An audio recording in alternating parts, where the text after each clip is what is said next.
I watched a scary animated story that gave me chills, but was really exciting. Get ready, everyone, the scary animated stories are starting.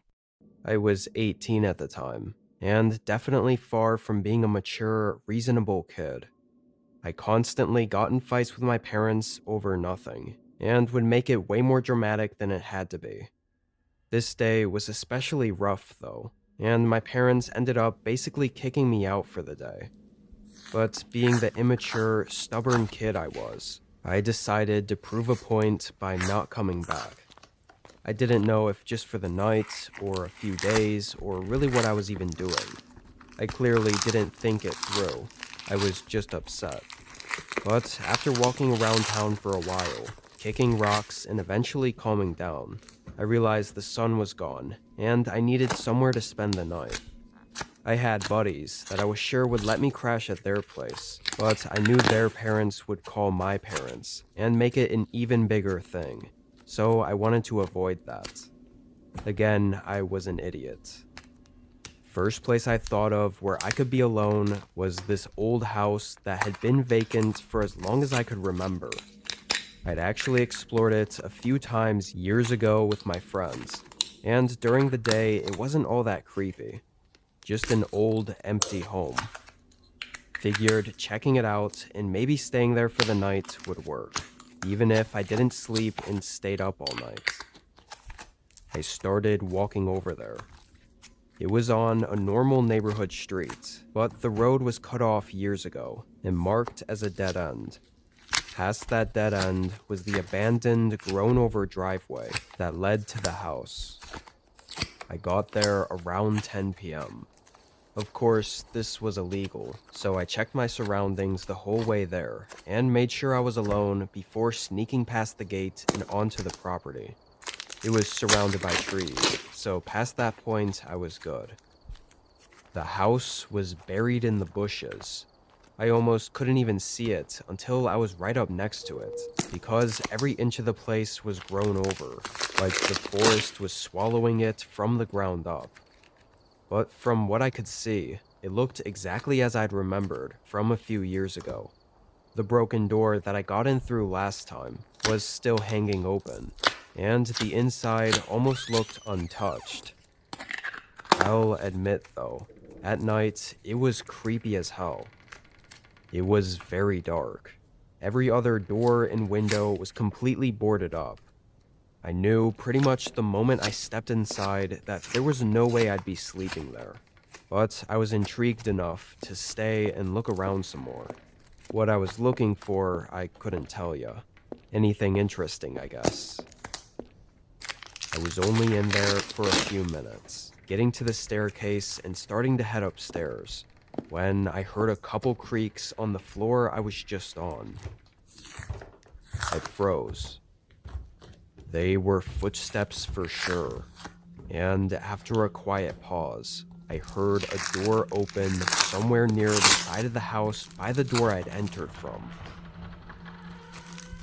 I felt a shiver go through my whole body, knowing whoever was down there was right by my only way out of this place. I stood frozen halfway up the steps, waiting to see what happened. I still had hope that maybe this person didn't know I was there, and would go back into whatever room they were in, so I could make a quick exit. But even more eerie and unnerving than them walking around was not hearing them move at all. It was like they were waiting for me. After I think 10 full minutes, my mind started thinking that there was no possible way they hadn't moved. Maybe they went back into the room very quietly, or even that there wasn't anyone here and I just didn't hear it right, and the door opened on its own. Regardless, I had to leave at some point, even if it meant running past someone and sprinting straight out the door. I quietly stepped to the bottom of the stairs and peered around the corner, not seeing anyone. Then I walked to the next corner, looking down toward the open doorway. A man stood directly in front of it, already staring at me. Before I could even react, he called out, telling me to stop where I was. It was dark, but I could see he didn't have normal clothes on. He had a uniform, which I instantly pieced together that he was a cop. "You shouldn't be here, kid. Why are you out here?" His voice was deep, but also kind of slurred. I nervously just said sorry, that I would leave right away.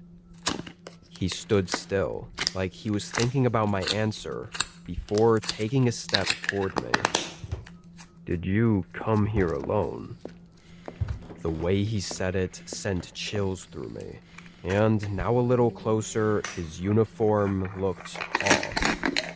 Shadows covered his whole body, including his face, but I could still tell that it didn't look right. It was distressed and loose. The man was tall, but skinny, and it looked like the uniform didn't fit him correctly.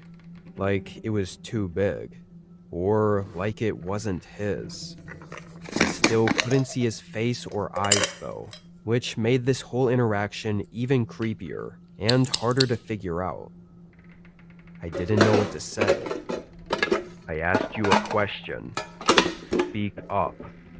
His voice grew deeper and more demanding. I was so scared I said yeah, that it was just me. He took another couple steps closer. "And what was it you were looking for out here?" I shook my head, like I didn't know. After a second, I could see his face move in the darkness, which I think was him smiling. And then he turned and walked toward the room I heard him come out of. It was entirely pitch black in there. He walked right up to it and leaned on the door frame. "Come here," he said in a half-friendly, half-horrifying tone. I stayed frozen. He stood up a little taller and pushed the door open even further, telling me again to come here.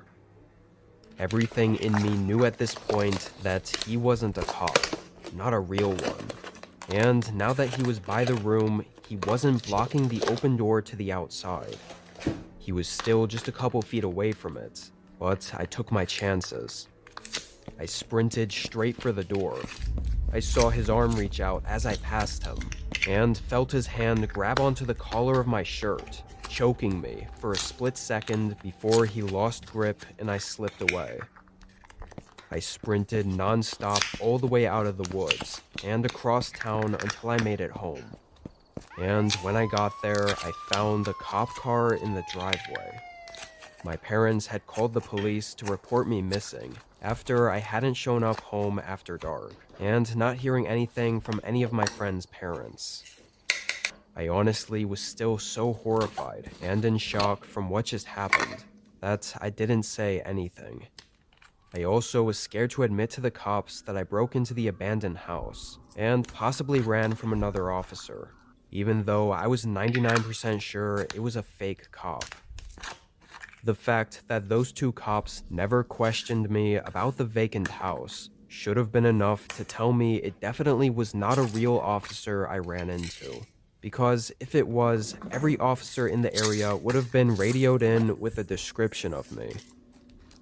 Now I take full responsibility for the danger I put myself in that night, purely out of being a dumb teenager. But still, I don't think I deserved whatever the fuck was waiting for me in that room, had I assumed he was a cop and listened to the man in that house. Bye guys, the video is from @dreadify_.